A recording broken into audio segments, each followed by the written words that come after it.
Disconnect. How many hours a day do you spend with your eyes glued to a screen? Whether that be your cell phone screen, a laptop screen, whether you're playing video games or watching movies, technology is consuming our lives.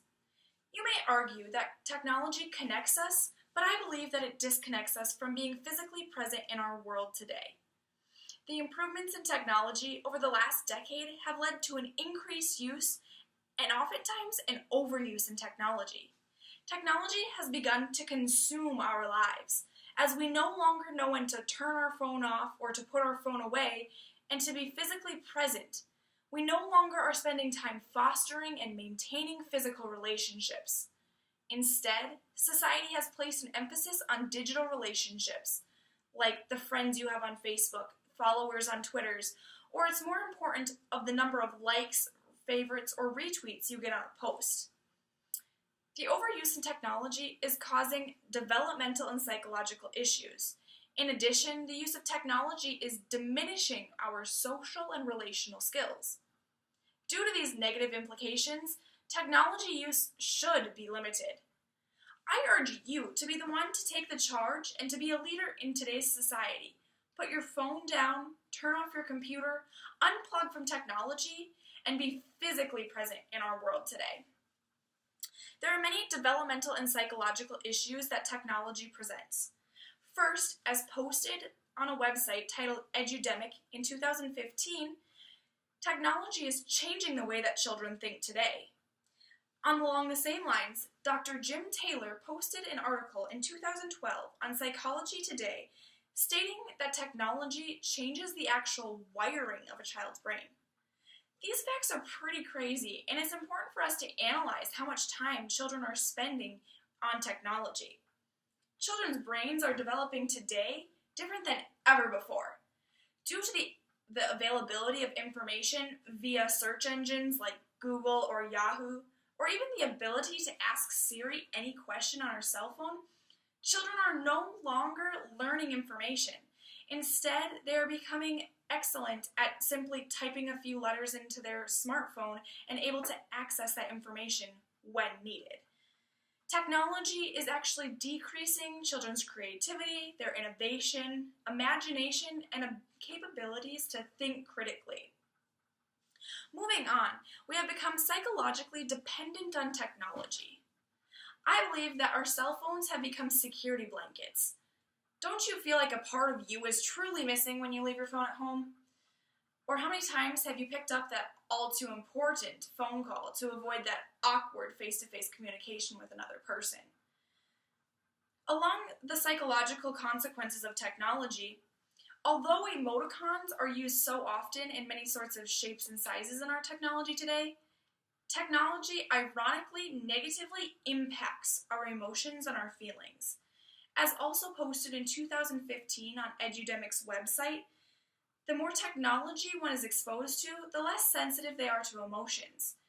Also, these people are less likely to pick up on the nonverbal cues prevalent in communication. In addition, the use of technology is diminishing our social and relational skills with other people. As posted by Brittany Walker in an article on the University of Wisconsin-Platteville's website, technology is decreasing our social skills.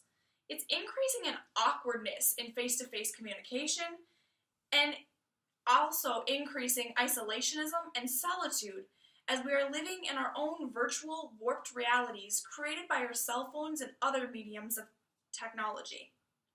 Technology is actually breaking down social boundaries as well.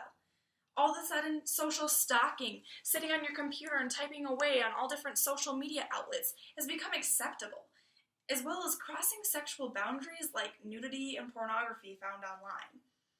As posted in an article in 2016 by Milton Kazmaier titled The Negative Effects of Technology on Communication, technology is a constant distraction in our lives. How often do you embarrassingly have to ask your friend to repeat a conversation as you've been checked out and too into your phone for the past 2 or 3 minutes? This distraction is decreasing the social bonds we have with those who are physically present around us. In addition, family relationships are hindered. Thus, due to the negative developmental, psychological, social, and relational consequences of technology, screen time should be limited as well as monitored. It is of the utmost importance that teachers and parents, as well as individuals themselves, monitor and limit their own screen time. Let's start with parents. I know many of you aren't parents today, but in the future probably will be. As parents, it's important to monitor and set rules for technology usage and phone time.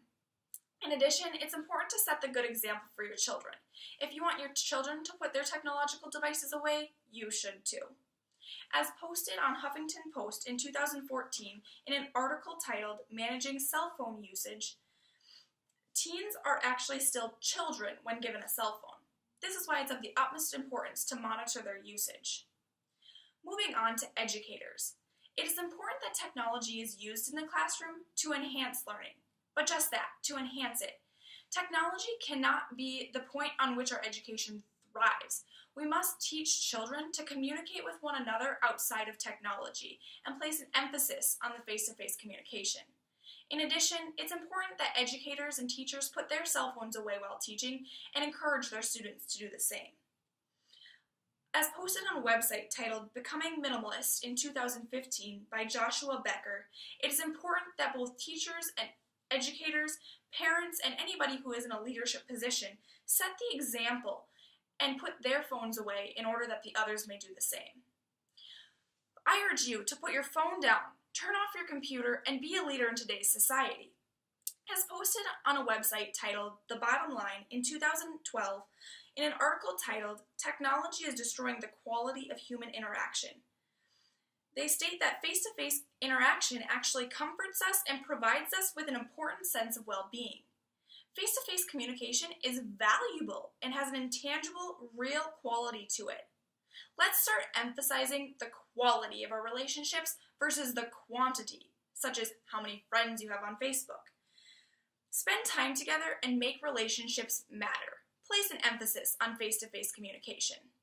In conclusion, the overuse in technology has caused developmental, psychological, social, and relational issues. Thus, screen time should be monitored by parents, teachers, and other leaders in today's society. Lastly, I urge you to be the one example in our society. Put your phone down, turn your computer off, unplug from technology, and be physically present in our world. Thank you.